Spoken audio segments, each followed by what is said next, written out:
A while ago I was walking through Walmart, like one does, and I was looking at the fishing lures because I like to fish, and this one lure really jumped out to me, and I thought, hey, I might as well make a review of this bait because it looks very interesting. What bait am I talking about? Well, a weird swim bait called the Man's Reel and Shad. And this is my review of it. Hey guys, what's going on? Brendan Miller here, back with another video, and in today's video we're going to be taking a look at this bait right here, the Man's Reel and Shad, and we're going to find out, is it good or is it garbage?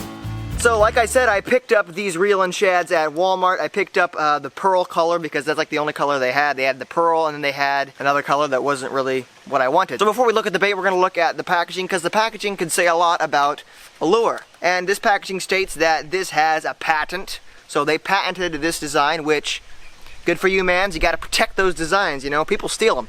It also has a code that you can scan to watch the reel and shad in action. Interesting. But yes, it's made with hard-nosed plastic, which means it has a hard plastic nose that keeps baits from ripping out. That's cool. And it's made in America. Right there you can see. So, support the homeland, y'all. My first impressions of this bait were not that optimistic. It basically just looked like a fluke with a slit in it and a jig head in the nose. Pretty straightforward. Not saying flukes aren't a good bait. Flukes are very effective, but this doesn't seem that special. But when I did get it into the water, I was quite impressed with the swimming action. This is the main feature of this bait. This bait swims like a real shad. I've seen real shad swim in the wild, and they don't swim like this. They swim like a snake pattern, and this bait does a very good job at imitating that action.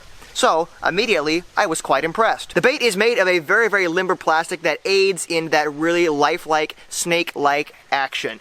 So I proceeded to fish with it for a couple months, and I caught absolutely nothing until I got so desperate to catch a fish with this bait that I took it down to the local pond to see if the fish, if any fish, would bite this bait. While I was fishing down to the pond, I was using the jig heads that shipped with this bait in the package, and I will say these jig heads are extremely janky and extremely annoying. You only get one for starters, and it's extremely short. It only comes out to about here, so the hookup ratio on this thing isn't going to be that great. Also, it has this stupid like wire weed guard that's supposed to clip underneath your hook. I hate that style of weed guard. It was always popping off and sticking up in the front and catching weeds. So eventually, after missing a decent fish with the janky jig head, I switched up to a much bigger jig head, as you can see here, a much longer jig head with no weed guard, and this definitely aided some better results.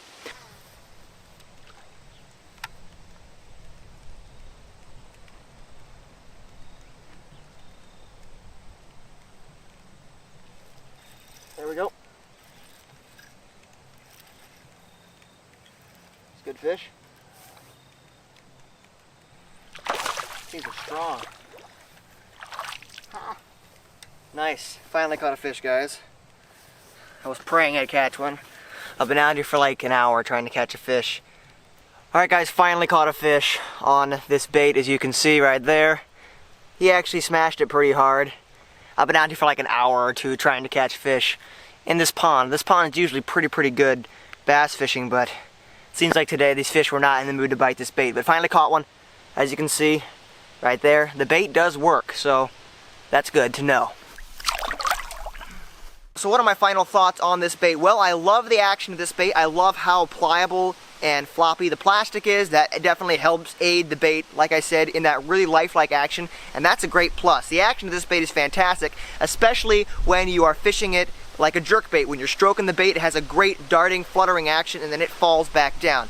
This could be very, very effective if the fish were keying in specifically on shad. What are my gripes about this bait? Well, it ships with a really janky, cheap jig head that I would not recommend using. And also, this bait does not put out a lot of vibration when you're reeling it in. Even at top speeds, there wasn't a whole lot of vibration there. It just kind of slips through the water. And that may be great for some applications, but I usually like a swim bait that adds a little bit of vibration to draw those fish in and to trigger them to strike. Also, if you get the slightest bit of weeds on the front of this bait, it will instantly hamper the action and make it fairly useless in the water. I can see this bait being extremely effective when you are fishing for schooling fish that are specifically keying on shad. So overall, guys, this bait isn't a terrible bait. but it's not going to become my new favorite swim bait anytime soon. So guys, thank you so much for watching this video. Just a quick announcement, these shirts right here, the Stay Hooked t-shirts, are available for a limited time only at this link right here. There's two designs. There's this design right here that says Stay Hooked, and then there's another design with a bass on it that looks pretty cool. I did all the designs myself. If you want to support the channel and help me out, help me make more videos, be sure to check out that link right there. Like I said, limited time only. Guys, thank you so much for watching this video. Be sure to subscribe right here and check out my last video right here. Like I said, check out the shirts if you're interested. And as always, stay hooked. We'll see you guys later.